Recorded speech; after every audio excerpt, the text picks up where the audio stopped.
पूजन्त देवाः स्तानि धर्माणि प्रथमान्नासन् ते हनकं महिमानस्तचन्त यत्र पूर्वे साध्याः सन्ति देवाः ॐ राजाधिराजाय प्रसंयसाहिने नमो वयं वै श्रवणाय भूर्महे समे कामान् कामकामाय कामेश्वर वै श्रवणो ददातु कुबेराय वै श्रवणाय महाराजाय नमः नाना सुगंधि पुष्पाणि यथा कालोद्भवानि च पुष्पांजलिर्मया दत्त ग्रहान परमेश्वर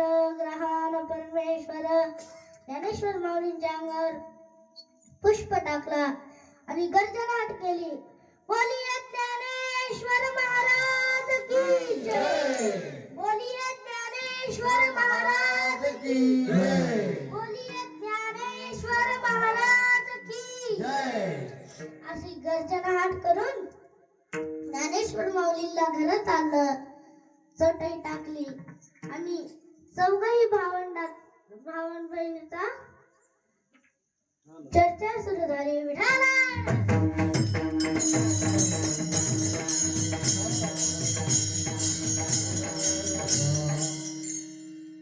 चर्चा सुरू झाली. इकडं आनंदात पती पत्नी भोजन तयार करू लागले.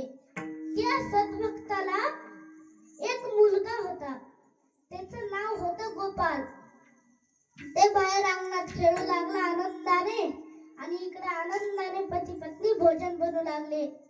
आणि तेवढ्याच त्या गोपालला साप चावला, विषारी साप चावला आणि गोपालनी जोरात आवाज दिला, आई आई आई. आवाज आईच्या कानावर पडला आणि आई धावत गेली आणि उचलून घेतलं. तेवढ्यात तो प्राणत्याग दिला. विठाला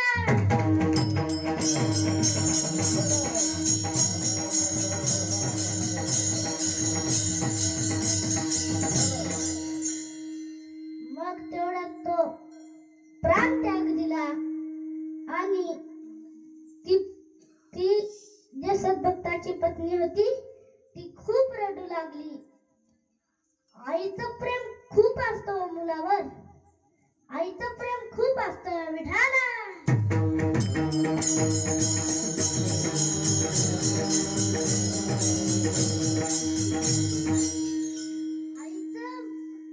आईचं मुलावर प्रेम खूप असतं. आणि मी तुम्हाला आताच लगेच थोडक्यात गोष्ट सांगतो. एक बार काय झालं, एक नवीन लग्न झालं. नवीन लग्न झाल्यावर आनंदच असतो. विठाला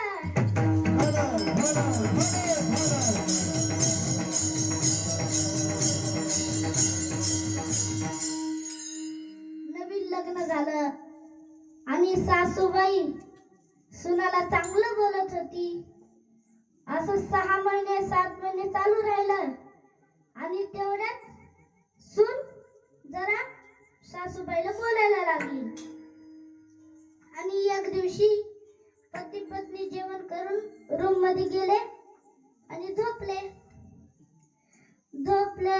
झोपल्यावर त्यांची चर्चा चालूच होती आणि आई इकडं जागी होती. ती पत्नी काय म्हणली, एकतर मला ठेवा, एकतर तुमच्या आईला ठेवा, एकतर मला ठेवा, एकतर तुमच्या आईला ठेवा, एकतर तुमच्या आईला ठेवा, एकतर मला ठेवा. असं म्हणत मग ते पती म्हणला की काय करायचं, कसं काढायचं. विठाला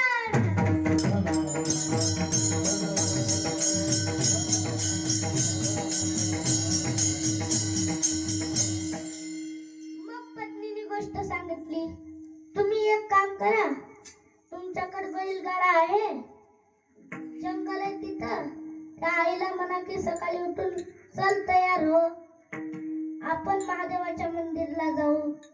ते एक घनदाट जंगलात आहे. आपण जाऊन त्याचं दर्शन करून येऊ. मग आईने सगळं ऐकून घेतलं होतं. आईने मनात विचार केला, माझ्यामुळे जर माझ्या लेकराला जर तकलीफ व्हायली तर मी कशाला राहू या घरी. विठाला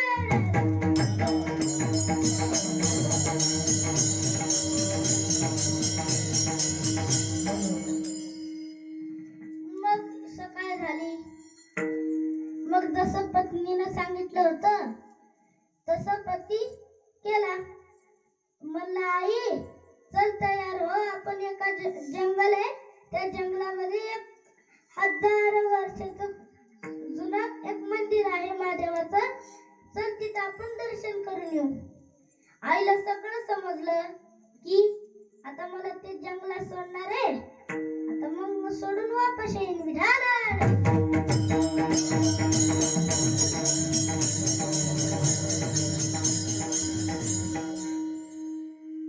मग आई बी आनंदात तयार झाली आणि मग बैलगाड्यामध्ये बसली. मग बैलगाडा निघला. निघल्यानंतर 1-2 घंटे असंच गेले आणि पुढून मग 3 घंट्याला जंगल लागलं. मग मध्ये 2-4 अजून घंटे मध्ये गेले. मग मध्ये गेले आणि आई जेव्हापासून जंगल लागला तेव्हा आई उठून उभी राहिली आणि जंगलातले जे फुलं असतात, पानं असतात, ते सगळं आता चुरमुरा करून खाली टाकू लागली. जे बी हाताला आलं पानं किंवा फुलं टाकू लागली. विढाला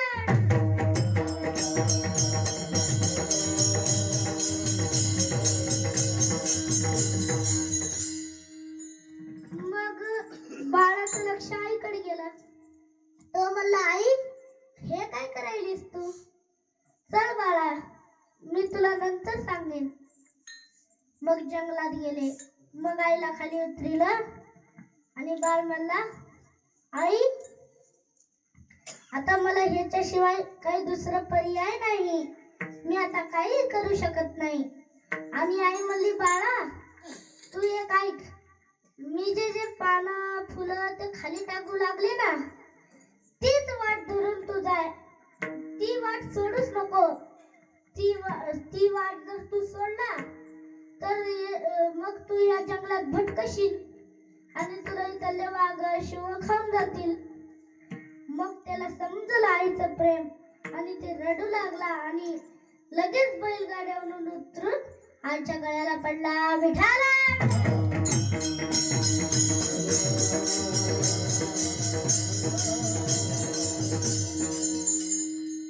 आईच्या गळ्याला पडला आणि म्हणला, आई मी तुला जंगलात सोडायला आलो तरी तू माझ्यासाठी एवढं केली, म्हणजे मी जिवंत राहावं आणि तुझं प्राण त्याग जावं.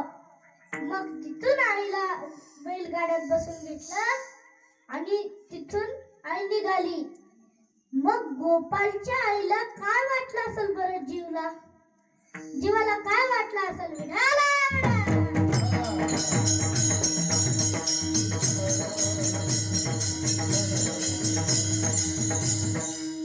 आईच्या जीवाला काय वाटलं असेल? मग पती म्हणला, म्हणजे गोपालचे वडील म्हणले की अगं रडू नकोस, ज्ञानेश्वर माऊली आपल्या घरी जेवणार नाहीत, कारण तिने माझ्याशी एक आट धरली होती. मग पत्नी म्हणली, कोणची आट? की आपण आनंदाने वाढायचं, आनंदाने भोजन तयार करायचं. मग आईने आपलं कसं तरी आपलं दुःख सावरलं आणि त्या गोपालला नेऊन एका कपड्यात टाकून गोपालला नेऊन एका रूम मध्ये ठेवलं.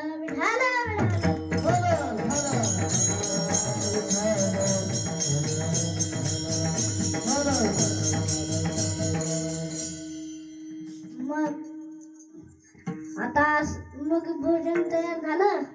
आसनं पाट मांडले, ताट मांडले आणि पुरणपोळीच्या स्वयंपाकात काय होतं? पुरणपोळी, भात, आमटी, कढी, दूध, तूप, बरडा असं 5 प्रकारचे भोग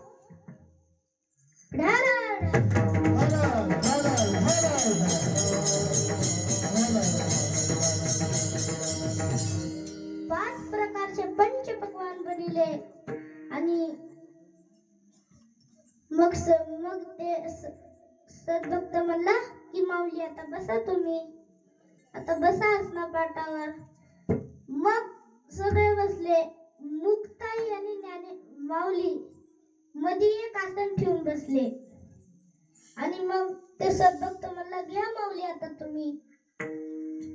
मग जेव्हा ज्ञानेश्वर माऊली आपल्या हातावर पाणी ओतणार होते ताटाच्या गोल फिरवायला, तेव्हाच मुक्ताईने हात थांबविलं आणि म्हणलं की आम्हाला तुमची व्यक्ती कोणतरी आमच्या सोबत जेवायला पाहिजे, म्हणजे तुमची व्यक्ती आम्हाला. मग ते म्हणले नाही माऊली तुम्ही करून घ्या, आम्ही नंतर करीन. मग मुक्ताईने हट्ट धरला. नाही नाही नाही नाही तसं जमणार नाही, कोणतरी पाहिजेच तुमच्या घरचं. मग ज्ञानेश्वर माऊलींनी हट्ट धरला. मग आईला दुःख सावरलं नाही आणि आई रडू लागली.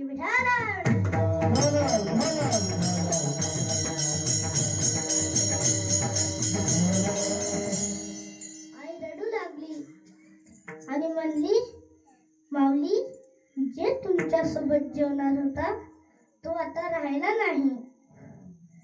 मग मुक्ताई म्हणली तिचं नाव काय? तिची आई म्हणली गोपाल. आणि मग मुक्ताई म्हणली ते तर त्या आत रूम मध्ये खेळत आहे, म्हणजे ज्या रूम मध्ये गोपालला ठेवलं होतं त्या रूम मध्ये तो खेळत आहे. मुक्ताई असं म्हणली. मग आई तर अजून रडू लागली.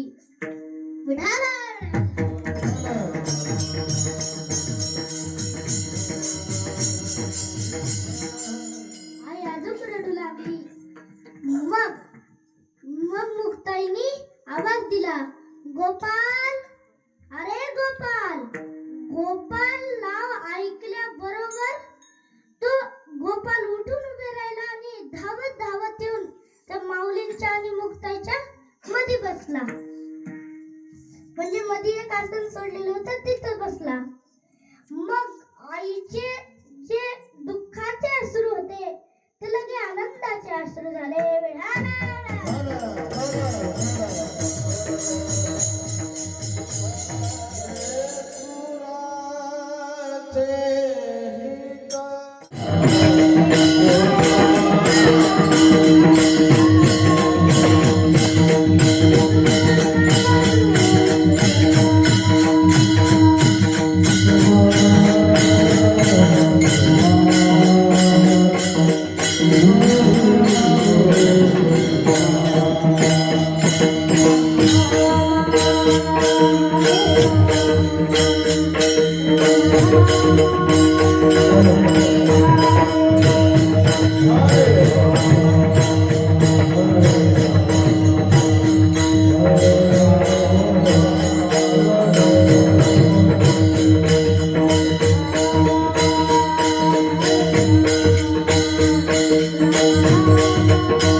Ah